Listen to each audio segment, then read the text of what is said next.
Nuestro Dios Santo, gracias por esta oportunidad para estudiar tu santa palabra. Señor, no soy digno para predicar tu palabra porque es tan santa y soy un pecador. Pero gracias, Señor, por Jesucristo, quien murió por mis pecados y por todos nosotros. Venimos a ti, oh Señor, con sed. Si lo reconocemos o no, nuestra sed es para ti. Te necesitamos, oh Señor, del profundo de nuestro ser. Y tú nos ofreces agua viva. Oh Señor, ayúdanos en esta mañana de escuchar tu santa palabra y beber de la, para que seamos cambiados y nuestras almas sean saciadas en Cristo. En su nombre oramos. Amén. Amén. Estamos en una serie de lecciones sobre las 7 palabras de Jesús en la cruz. El mundo y muchos de nosotros están pasando por tiempos de gran sufrimiento. Y Dios está en control de todo este sufrimiento. Y también Jesucristo ha pasado por más sufrimiento que podemos imaginar. Entonces, por eso no estamos solos en nuestro sufrimiento. Jesús está con nosotros y tiene lecciones de la cruz para enseñarnos cómo sufrir bien para la gloria de Dios. Cómo tener esperanza en medio de nuestro sufrimiento. En los primeros 4 palabras de Jesús en la cruz, pues primero debo decir que esta serie es una combinación de los 4 evangelios. Mateo, Marcos, Lucas y Juan. Una combinación de las 7 cosas dicho de Jesús cuando estaba en la cruz. Los primeros 4 recordamos. Primero, Jesús increíblemente pidió perdón de sus enemigos. Padre, perdónales, no saben lo que hacen. Segundo, él ofreció salvación al malhechor a su lado. Recuerda eso, él le dijo, hoy estarás conmigo en el paraíso. Los que confían en Cristo pueden tener esperanza segura que por confiar en él, aunque somos malhechores, somos pecadores, podemos estar en el paraíso con Cristo, con Dios. 3, en Juan 19, Jesús ofreció una palabra de consolación. Alrededor, junto a la cruz, fue Juan el Bautista y su madre María. Y él dijo a ella, a él, ve a tu madre, y a ella, ve a tu hijo. Él provió por su madre, dio consolación a ella en medio de su propio sufrimiento. Y finalmente, corta palabra que hemos visto la semana pasada, vino de Mateo 27, cuando Jesús dijo, Elí, Elí, lama sabachthani, que significa, Dios mío, ¿por qué me has abandonado? Y la respuesta a esta pregunta de Salmo 22:1 fue, Jesús fue abandonado de Dios para que nunca seamos abandonados por Dios. Él se hizo pecado por nosotros para que podamos ser perdonados y nunca abandonados por Dios. Y la quinta palabra encontramos en Juan 19, versículo 28. Leemos la palabra de Dios juntos. Después de esto, después de su tiempo en el huerto de Edén, sudando lágrimas, sudando sangre por nosotros, después de ser juzgado falsamente, después de llevar su cruz, después de ser crucificado por nosotros, después de ser burlado y herido por nosotros, después de sus 4 palabras de sufrimiento, después de las 3 horas en la oscuridad bajo la santa ira de su Padre, después de todo eso, sabiendo Jesús que todo se había ya consumado, para que se cumpliera la escritura, dijo, tengo sed. Había ahí una vasija llena de vinagre. Colocaron pues una esponja empapada del vinagre en una rama de hisopo y se la acercaron a la boca. Entonces Jesús, cuando hubo tomado el vinagre, dijo, consumado es. Inclinado la cabeza, entregó el espíritu. El quinto palabra de la cruz que vamos a ver hoy es, tengo sed. Piensa en eso por un momento. En griego es una sola palabra, pero es una palabra tan profunda. Tengo sed. Este no es cualquier hombre. Este es Dios, el creador del universo, el creador de los mares, de los ríos, de todo el agua que existe, Él ha creado. Toda la bebida que existe, Él es la fuente. Y Él tenía sed. Esa es una demostración que Dios, el verdadero Dios, ha entrado en nuestra humanidad y Él está sufriendo como nosotros. Piensa por un momento, en un tiempo en tu vida cuando tenías un sed increíble. Estaba pensando en un verano hace unos años trabajando afuera, claro, en verano, en Dallas. No sé por qué, siempre espero hasta el verano para tratar de hacer los proyectos afuera. Mala idea. Este tiempo, en la primavera mejor, pero siempre espero hasta el verano, cuando es más que 100 grados, trabajando afuera por horas y horas y sin agua, porque tenía que cerrar el agua a la casa. Y con tanto sed que estaba, no sé cómo decir, polucionando un poco y muy deprimido de agua, mal idea para hacer. Pero después de beber ese agua, es mejor que cualquier cosa que puede comer o experimentar, ser saciado después de sudar por horas sin agua. Jesús, por horas y horas ha sufrido sin beber. Él ha sudado sangre. Su cuerpo físicamente tenía un increíble sed. Pero esa no fue la razón porque él pidió, tengo sed.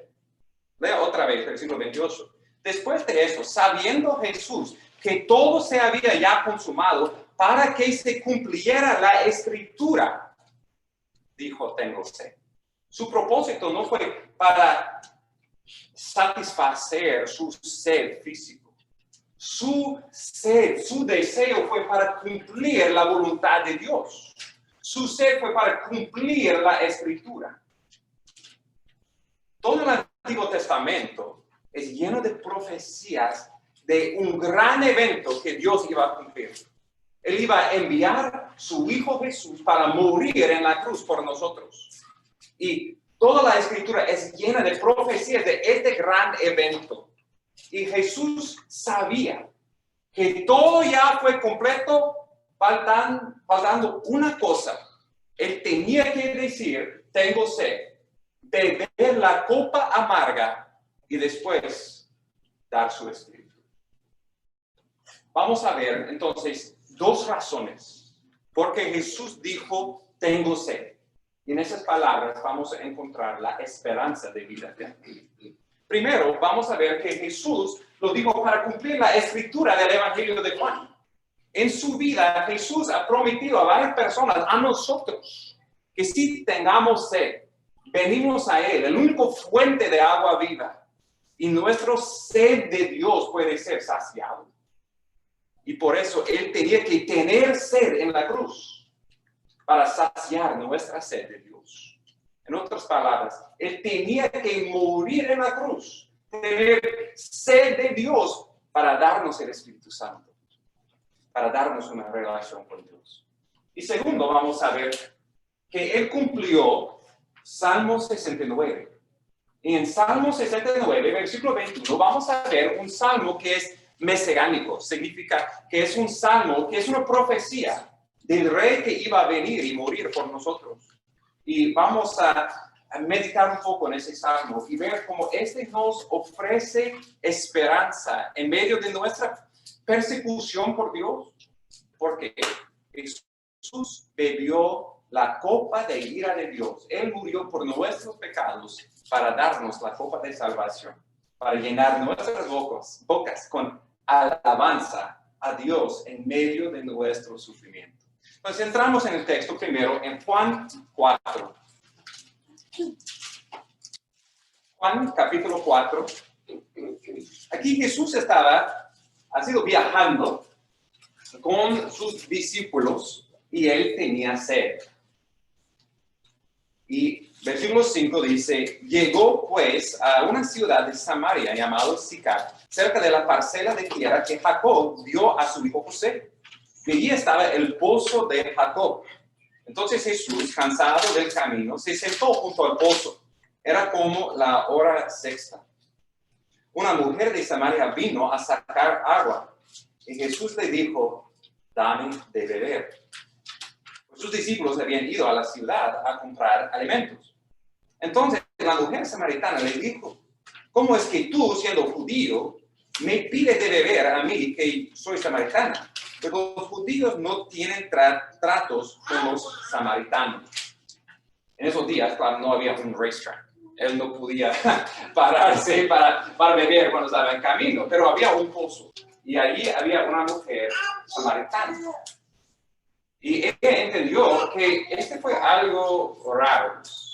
Primeramente, este fue un hombre solo hablando con una mujer. Este no sería hecho culturalmente. Segundo, más peor, ella fue samaritana. Y como ella dice, los samaritanos del norte no tenían contacto con los judíos. Los judíos no consideraban impuros y por eso no hablaron con ellos, no pasaron por su tierra. Pero Jesús estaba en su tierra hablando con esa mujer. ¿Quién fue samaritana? Vamos a ver, ya fue adulta. Por todo que él estaba hablando con ella. ¿Qué Jesús? Respondió Jesús y le dijo, si tú conocieras el don de Dios y quién es el que te dice, dame de beber, tú le habrías pedido a él y él te hubiera dado agua viva. Él le dijo, Señor, no tienes con qué sacarla y el pozo es hondo. ¿De dónde pues tienes esa agua viva? ¿Acaso eres tú mayor que nuestro padre Jacob, que nos dio el pozo del cual bebió él mismo y sus hijos y sus ganados? Respondió Jesús y le dijo, todo el que beba de este agua volverá a tener sed. Pero el que beba del agua que yo le daré no tendrá sed jamás, sino que el agua que yo le daré se convertirá en él en una fuente de agua que brota para vida eterna. Claramente, esa mujer al principio no entendió la palabra de Cristo. Cuando Jesús le dijo, si tú conocías quién está hablando contigo, no sería yo pidiéndote por agua. Tú me pedirás por agua viva, el agua que satisface el alma. Y su primera reacción es pensar físicamente.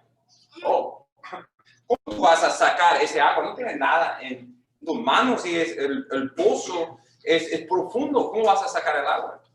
Ella es como nosotros muchas veces. Sentimos en nosotros un sed por algo, pero no sabemos qué o por quién.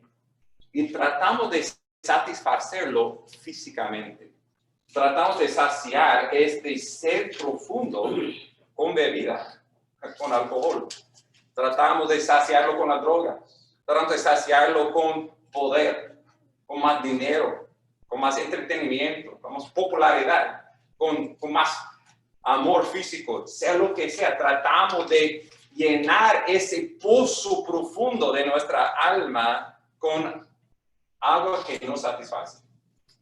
Tratamos de sacar de ese mundo lo que al fin de cuentas nos sacia el alma. Pero Jesús ofrece una agua diferente, una agua viva, una agua que él dice en el versículo 14 otra vez, el que beba del agua que yo le daré no tendrá sed jamás, sino que el agua que yo le daré se convertirá en una fuente de agua que brota para vida eterna. En otras palabras, Jesús ofrece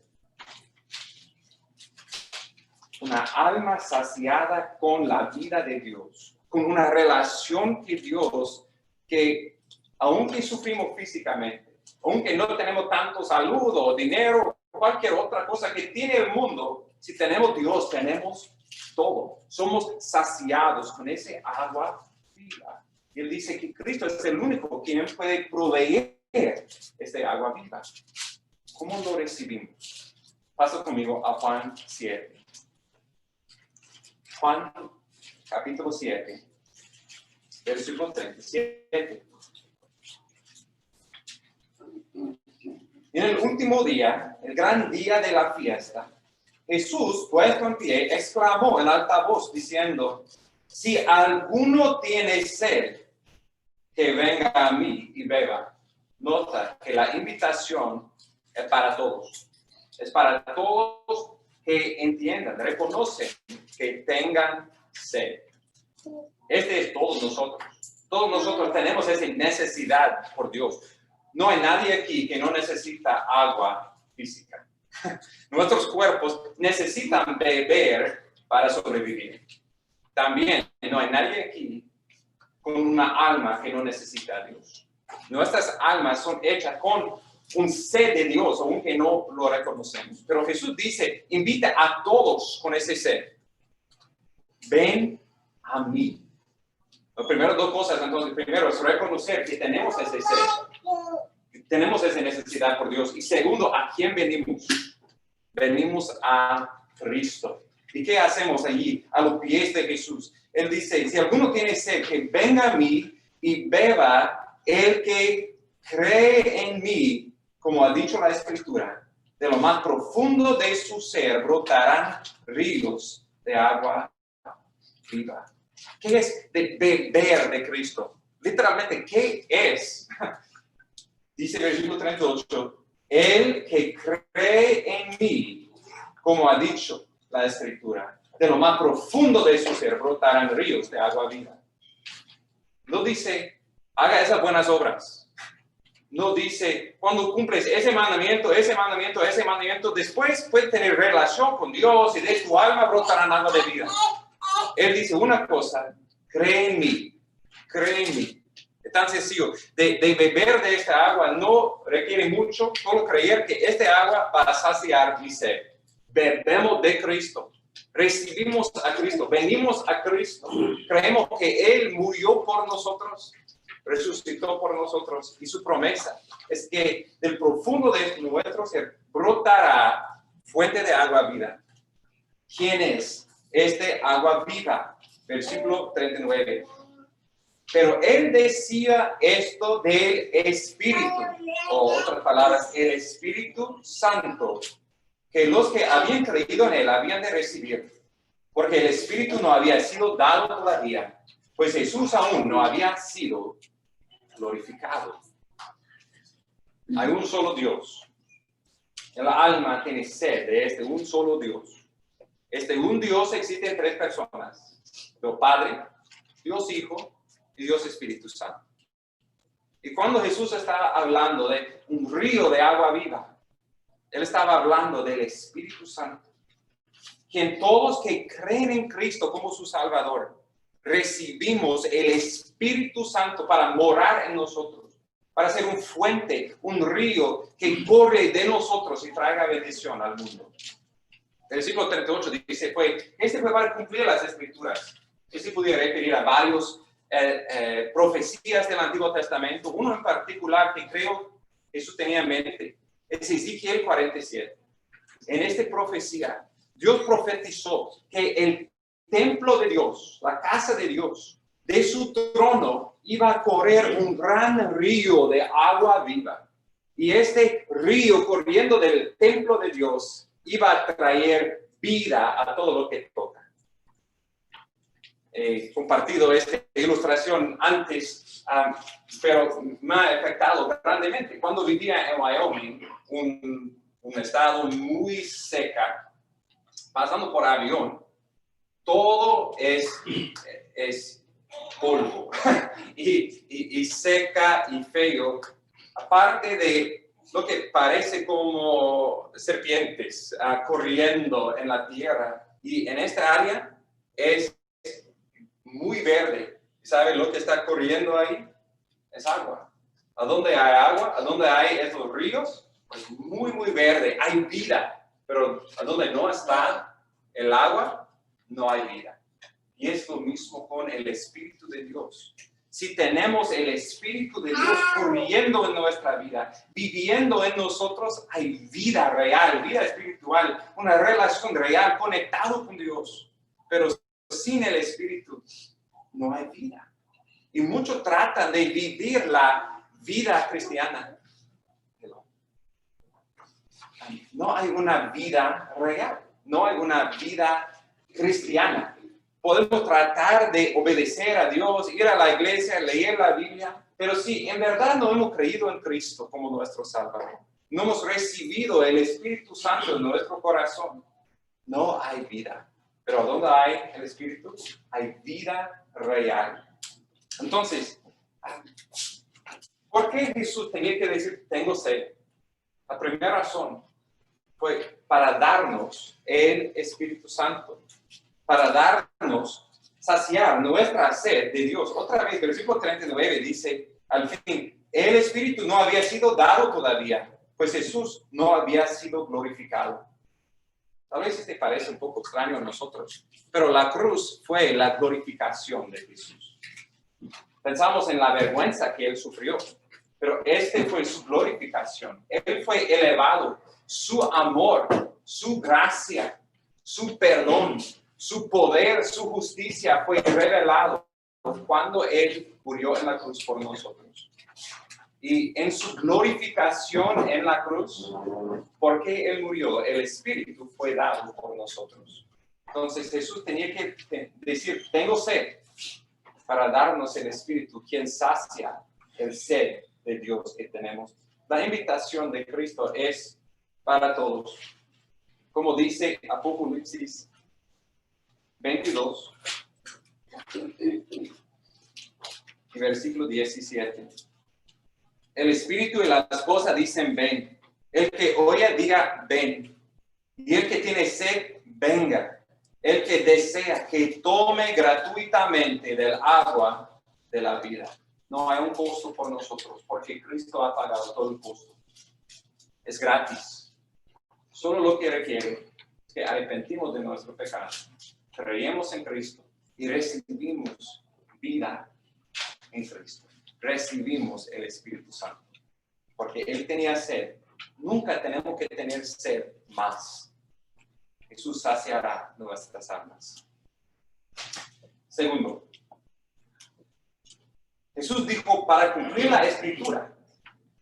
Él dijo, tengo sed. Y la Escritura que creo que Él refirió fue Salmo 69. Entonces, por favor, pasa conmigo a Salmo 69.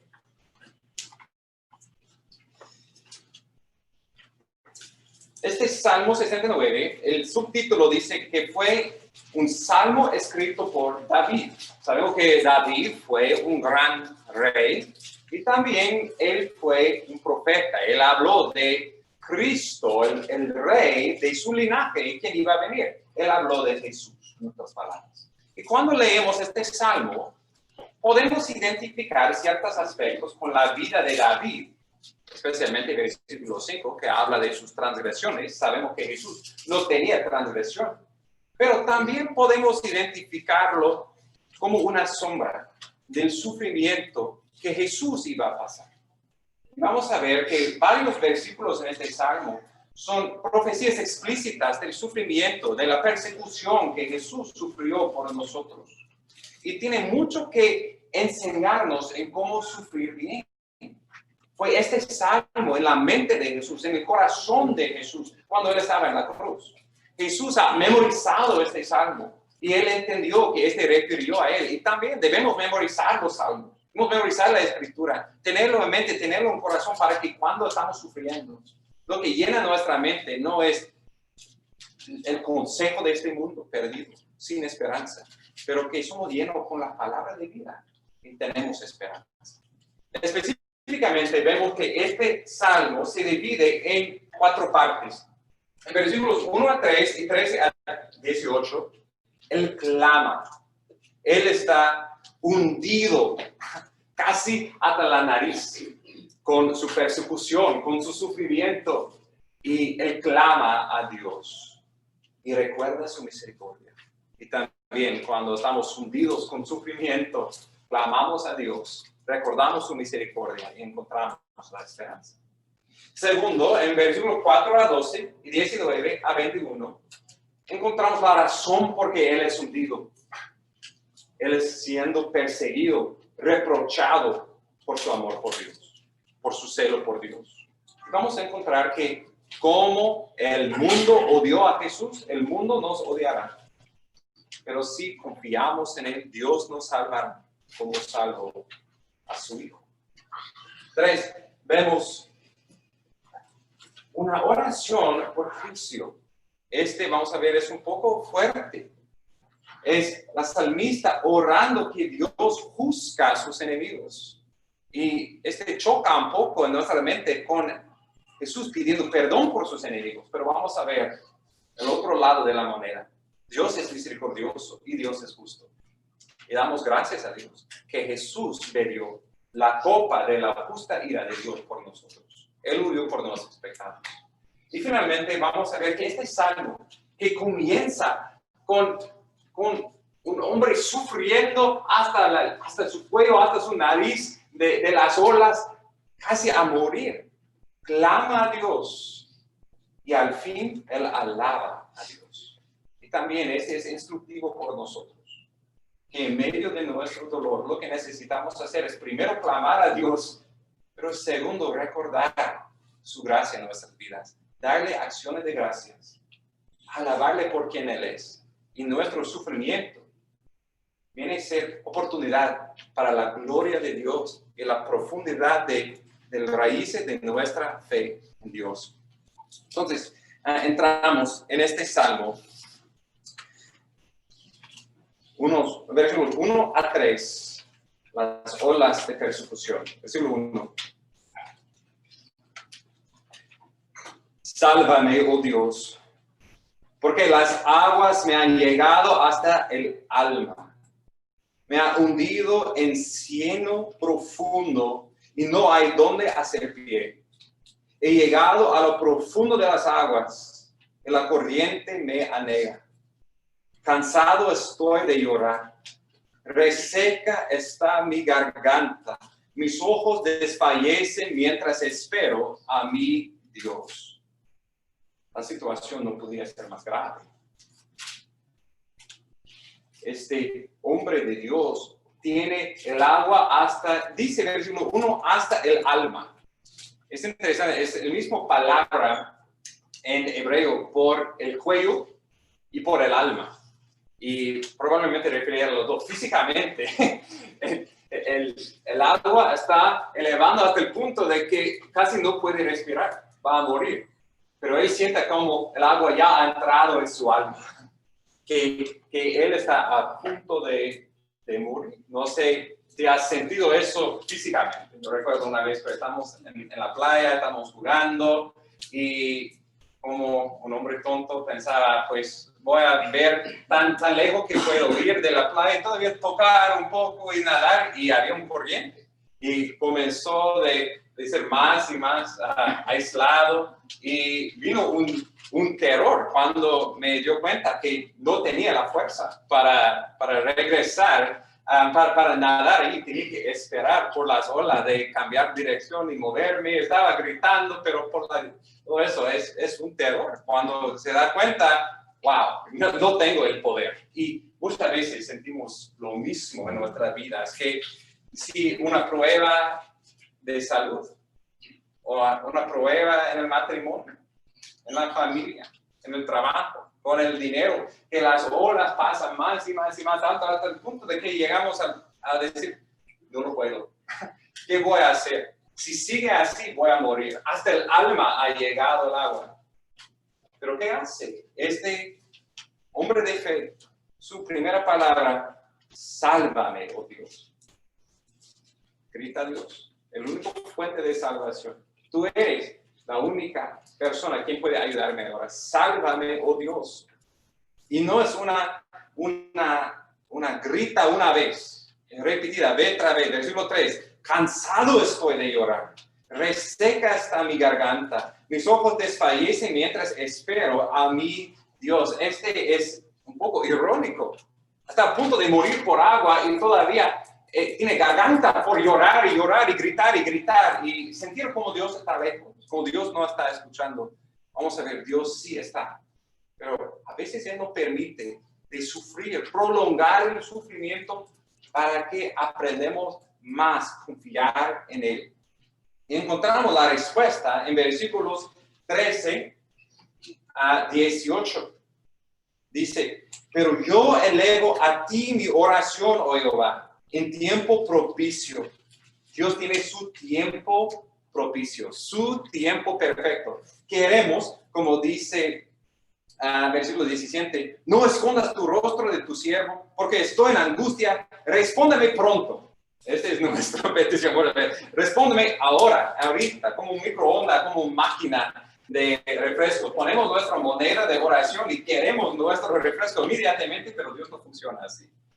Dios responde dice el versículo 13, en el tiempo propicio, en su tiempo perfecto.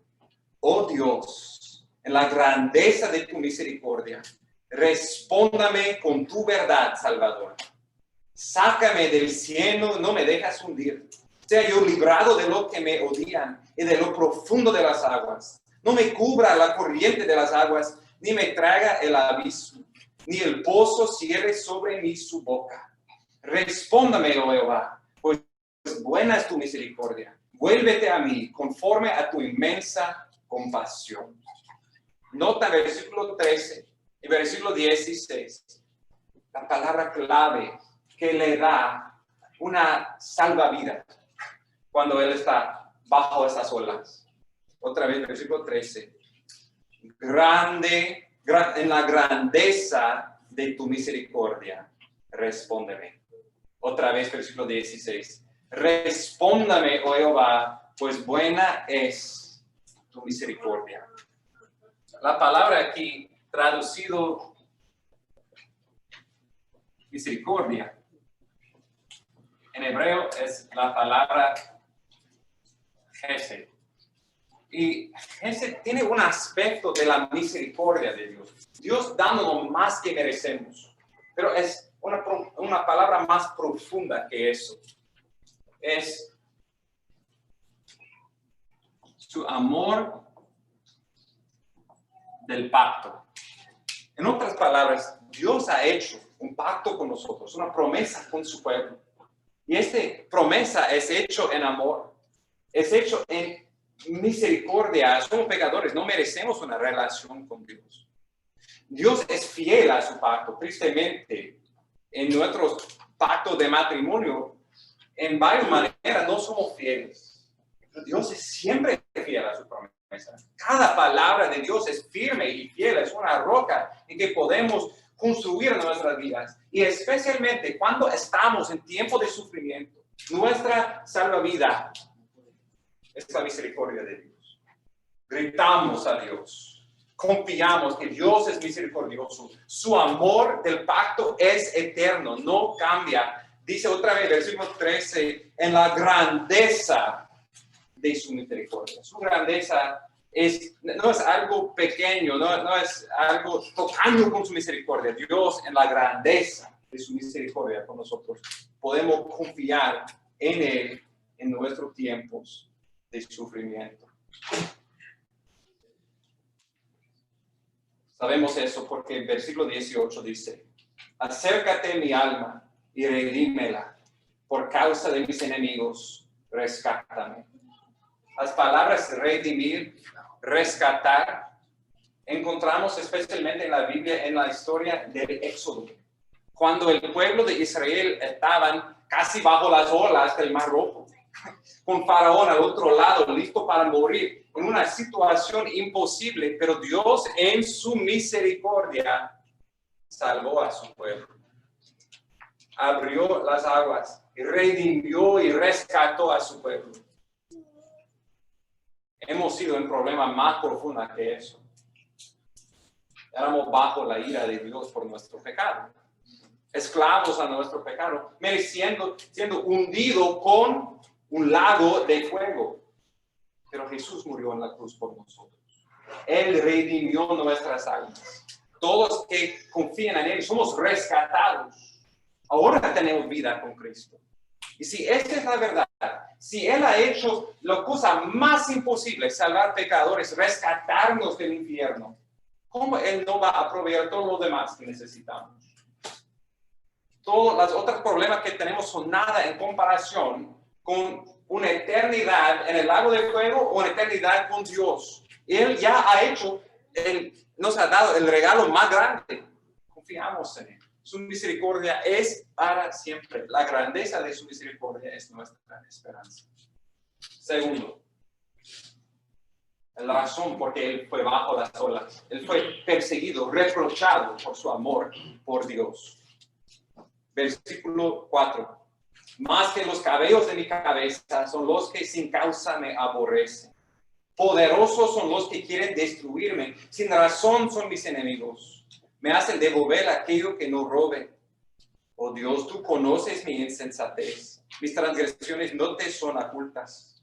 No se avergüenzan de mí los que en ti esperan, oh Jehová, Dios de los ejércitos. No sean humillados por mí los que te buscan, oh Dios de Israel. Pues por amor de ti he sufrido vituperio. La ignominia ha cubierto mi rostro. Me ha convertido en extraño para mis hermanos y en extranjero para los hijos de mi madre. Porque el celo de tu casa me ha consumido. Los vituperios de los que te injurían han caído sobre mí. Cuando lloraba afligiendo con ayuno mi alma, eso se convirtió en afrenta para mí. Cuando hice de silicio mi vestido, me convertí en proverbio para ellos. Hablan de mí los que se sientan a la puerta, y soy la canción de los borrachos. Versículo 19. Tú conoces mi afrenta, mi vergüenza, mi ignominia. Todos mis adversarios están delante de ti. La afrenta ha quebrantado mi corazón y estoy enfermo.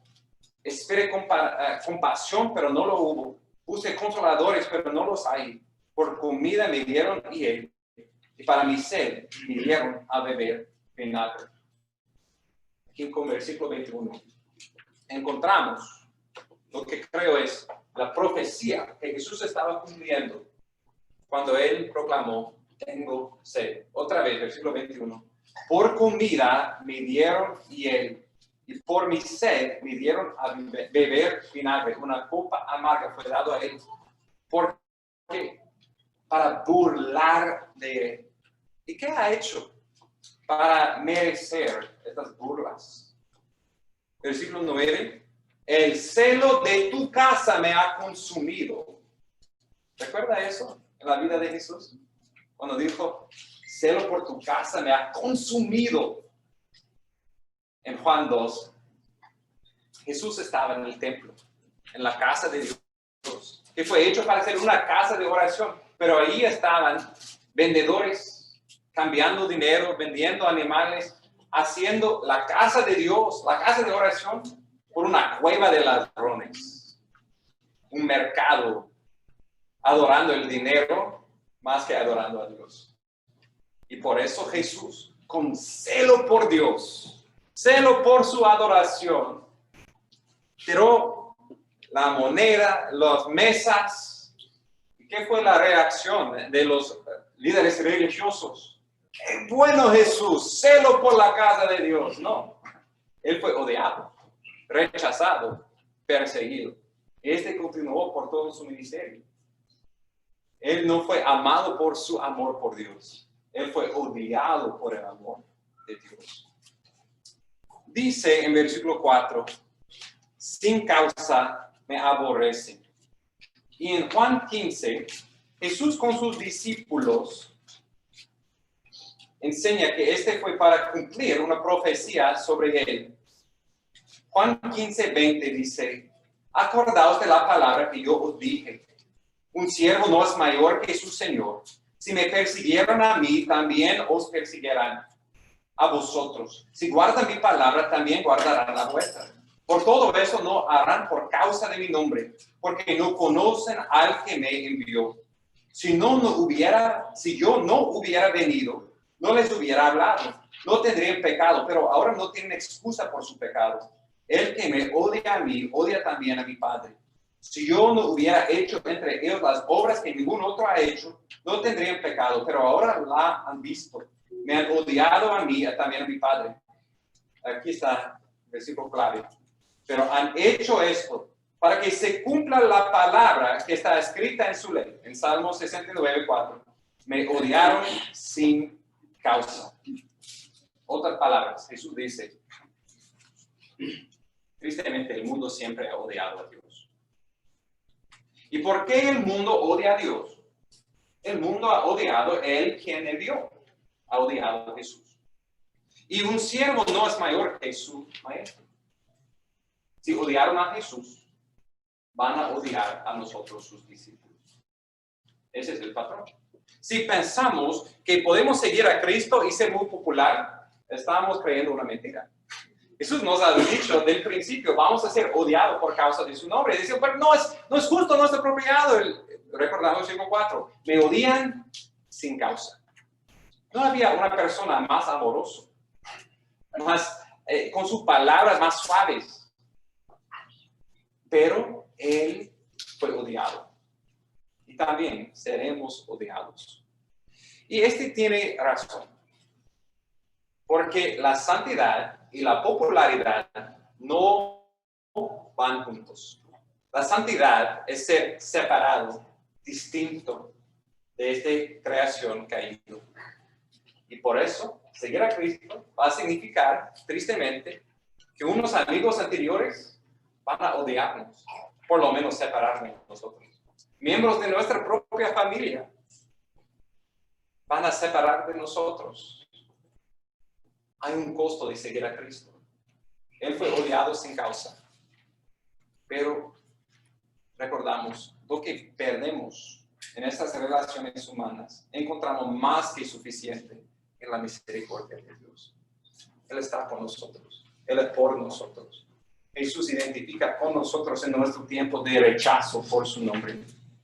O que teníamos ese mismo celo de Cristo por la casa de Dios, por el honor de Dios. Sea lo que sea el costo. Que el celo de Cristo nos controla. 3. Este celo demostrado en pidiendo por juicio por sus enemigos. Escucha esas palabras fuertes, pero buenas. Versículo 22. Que la mesa delante de ellos se convierta en lazo. Cuando estén en paz, se vuelva una trampa. Núblense sus ojos para que no pueden ver. Y haz que sus lomos tiemblan continuamente. Derrama sobre ellos tu indignación. Que el ardor de tu ira los alcance.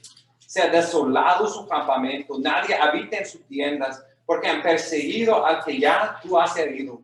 Y cuentan del dolor de aquellos que tú has traspasado. Añade iniquidad a su iniquidad, que no entren en tu justicia. Sean borrados del libro de la vida y no sean escritos con los justos. Cuando leemos esas palabras, nuestra primera reacción es tal vez confusión. Pensábamos que Jesús es amoroso.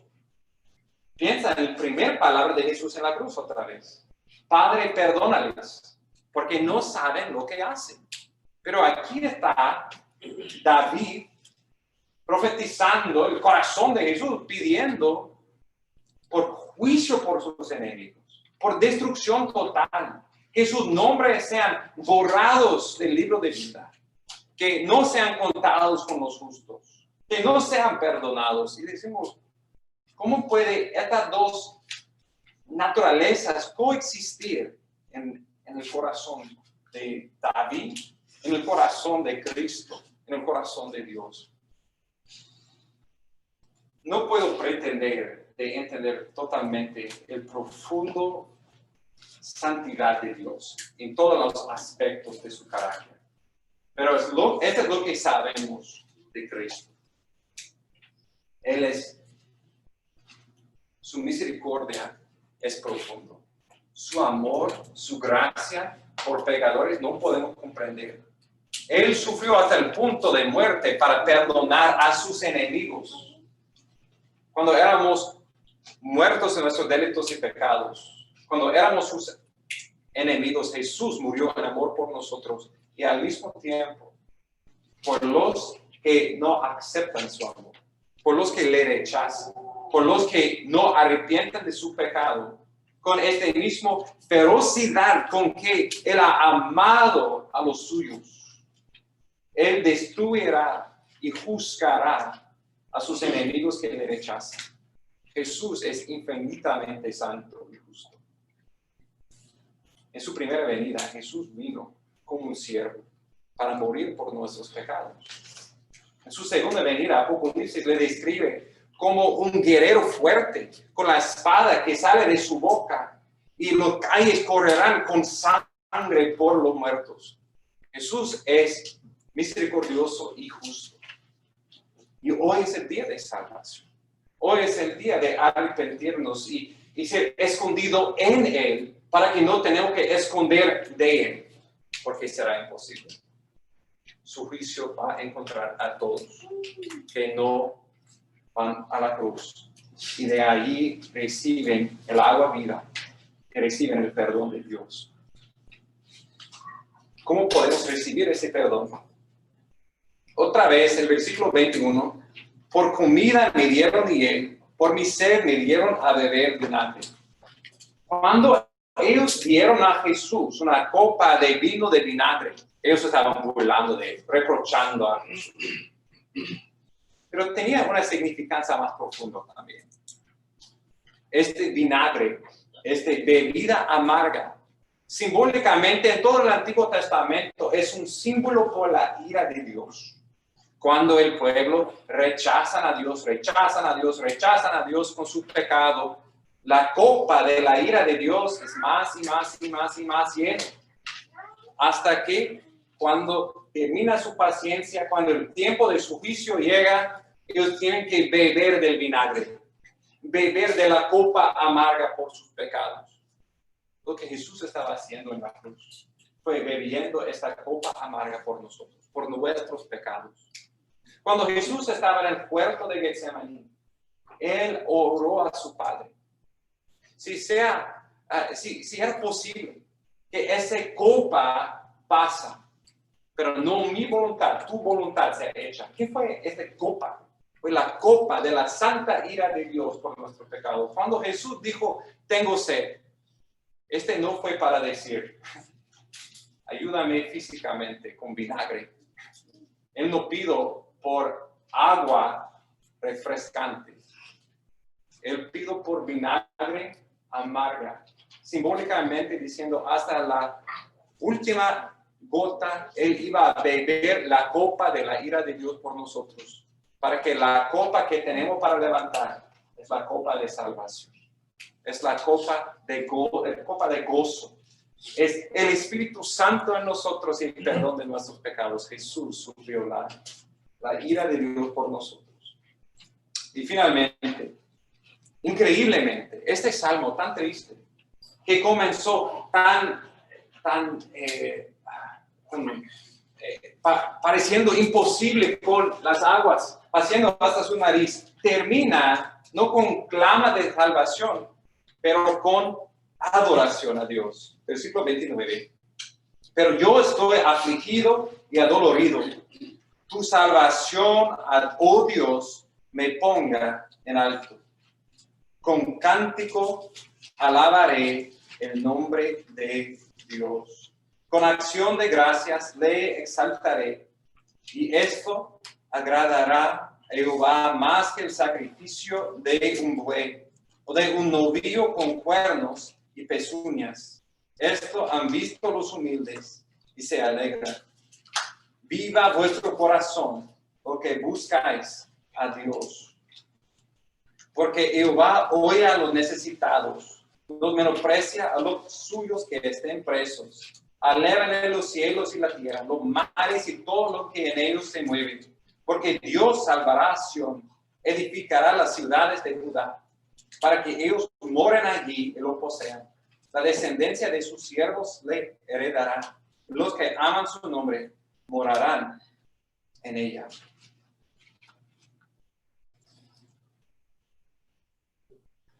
El salmista, al fin de cuentas, Jesús, comienza en el versículo 29 otra vez pidiendo por la salvación de Dios. Estoy afligido, adolorido, tu salvación me ponga en alto.